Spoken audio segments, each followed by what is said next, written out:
দুই পক্ষের সংঘর্ষ সৃষ্টি হয়েছে। এ নিয়ে আরো জানাতে রাজশাহী থেকে যুক্ত হচ্ছেন মারুফ হাসান। মারুফ, বাস টার্মিনালের বর্তমান পরিস্থিতি কেমন দেখছেন জানাবেন।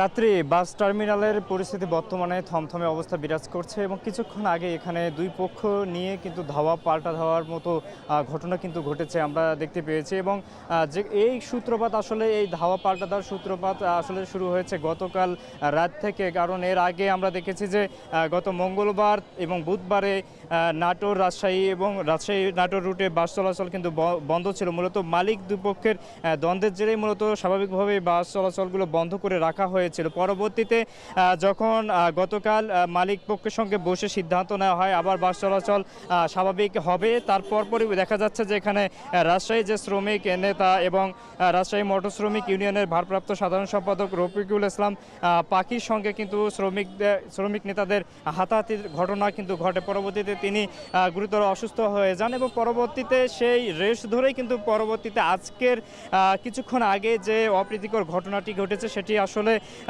দেখা যাচ্ছে যে দুই পক্ষের নিয়েই কিন্তু মূলত এই দুপক্ষের হাতাহাতির ঘটনার জের ধরেই আজকে এই সিদ্ধান্তে তারা কিন্তু চেষ্টা করছিলেন তাদের যে এই জায়গা দখলের কিংবা তাদের যে শ্রমিক নেতাদের তাদের যে আধিপত্য বিস্তারের যে অবস্থাটা সেটি তুলে ধরার জন্য, যার জন্য আমরা দেখতে পাচ্ছি যে নগরীর শিরোইল যে বাস স্ট্যান্ড আছে সেখানে কিন্তু তারা উভয় পক্ষে কিন্তু লাঠিসোঁটা নিয়ে ধাওয়া পাল্টা ধাওয়ার মতো ঘটনাও কিন্তু ঘটেছে।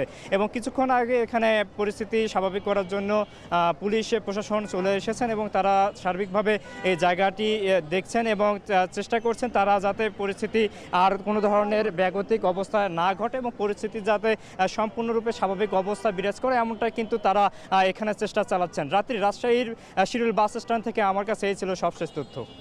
রাজশাহীর সংঘর্ষের খবর জানাতে যুক্ত ছিলেন মারুফ হাসান।